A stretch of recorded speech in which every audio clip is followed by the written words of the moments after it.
Hi everyone and welcome along. Today we're going to paint a tulip in a really loose, simple watercolour style. The tulip just happens to be the first project in my book, New Botanical Painting, and it's been about 2 years since I painted that project, so I thought it was high time for a refresh. So grab your paints and let's get started. Okay, so we are travelling back in time for me and looking at my first ever tutorial I created for my book New Botanical Painting. So I'm going to start off just with some really simple curves. Don't want too many. I think we'll just do 3 tulips. I think will be nice.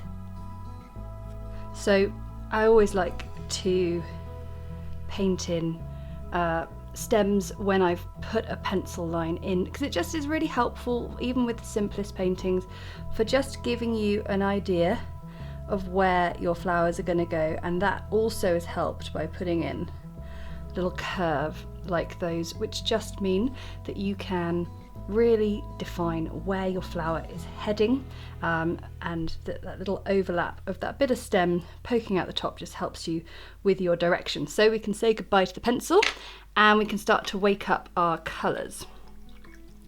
So I'm going to do some lovely blush pink tulips. So to start off, I need to create a blush colour, and I'm going to do that by doing a blend on the page. So we're going to have a lovely pale orange and the tiniest bit of cadmium yellow, just a little bit. And then I will put in a very small amount of permanent rose, but it's only a tiny bit. So you can see here we've got a very, very dilute colour that, oh, it's starting to get pinkier, that's good. So we're just mixing. More water on to our mix, because it's amazing how quickly it can get used up. Lovely. And then what I'm going to do once it's on the page is I'm going to drop in colour. Okay, so let's get started. I'm going to use my size 8 brush, which is my largest round point brush. And let's start with this one here. So to start off, we're going to sort of create a sort of egg shape. And then simply some more C curves either side, and that is it. And then what I'm going to do is I'm going to drop in a little bit of permanent rose up at the top there, and then I'm going to move on to my next one. So I'm using that curve at the base there for my tulip to sit in. And I know tulips sort of come in many shapes and forms in terms of the actual cup shape of them, but this is just a really nice simple introductory tulip.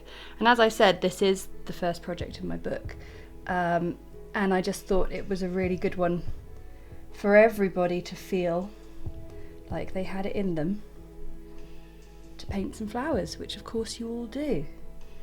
Actually, at the end of this video, I was going to just do a very quick rundown of the different foreign language versions of my book, because they're different coloured, different patterned copies, and I think it'd just be really helpful for you guys to see all the different ones, just if you're ever wondering if I've actually written more than one book. I have actually only just written one book, but there's an American version, English version, but we'll get to that. Okay, so I've got some Alizarin Crimson, and it's just quite concentrated, and I'm just going to drop some in.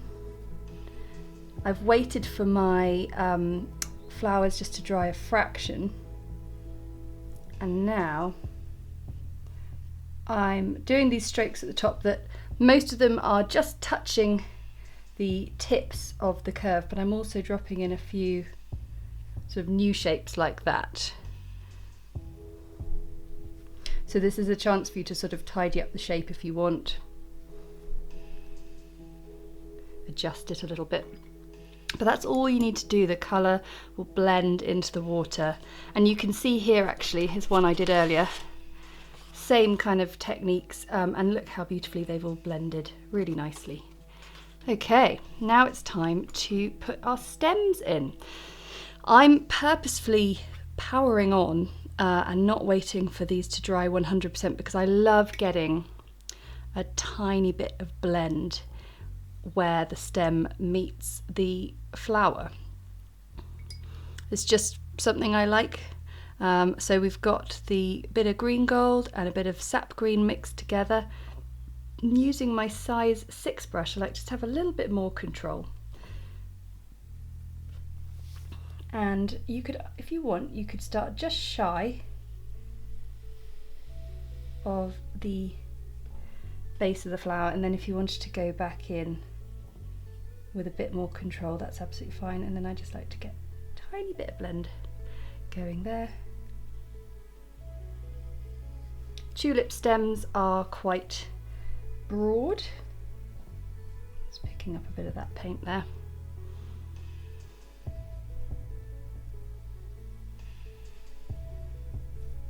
They also are notoriously bendy, tulips. So make sure you've got a nice bit of curve.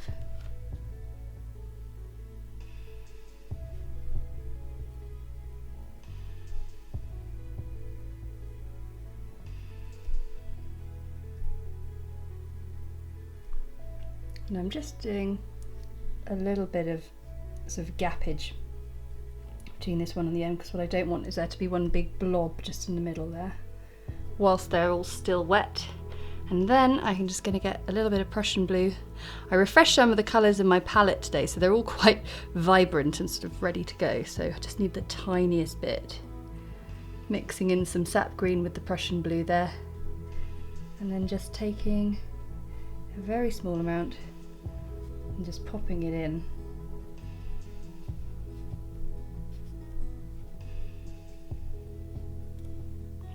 Whilst they're still wet.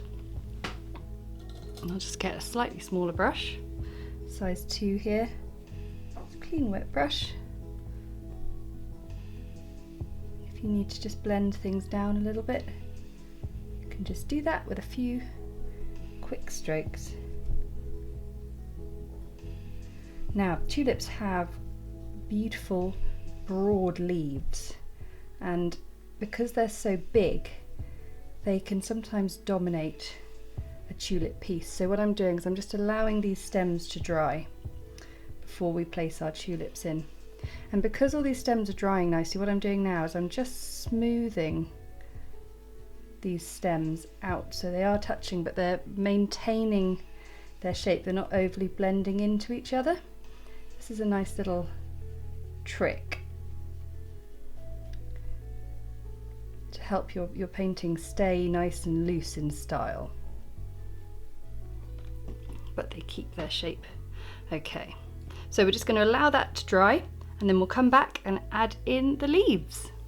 Our flowers are nice and dry now, and also it's now more obvious that you can see those little bits of unpainted space where I did the tulips earlier, and that again is a stylistic choice, but I think it is really helpful in terms of just giving those tulips a sense that there's lots of layers of petals. Okay, so now I'm mixing up a more sort of substantial, concentrated version of my stem mix, and now we're going to paint in some leaves. So with the largest brush, you just have to be brave with this, you just have to go for it.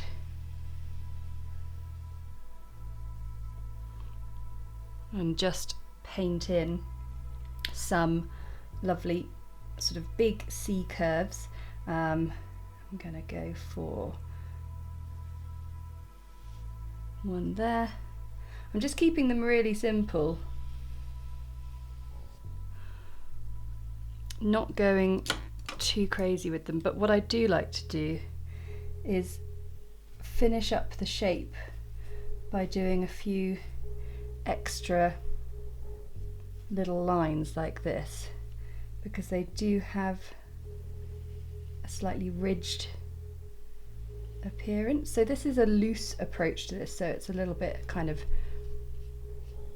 well, we've got all sorts of overlaps going on, which is kind of fun.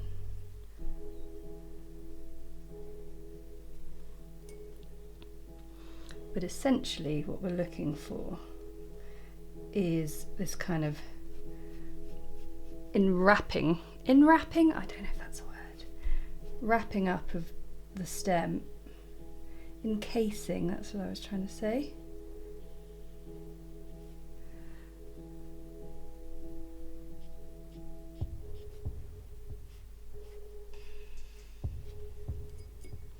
There we go, really nice. And then I'm just gonna get a little bit of Prussian Blue in with this.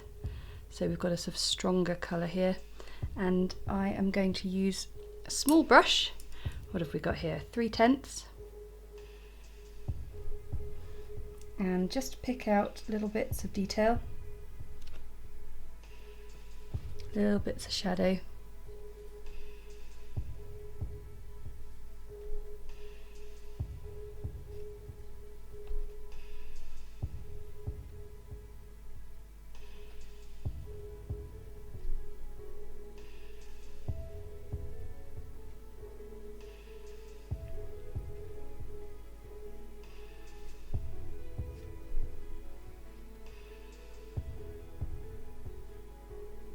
And of course there are so many different types of tulip. You could have real fun with the different colours and blends.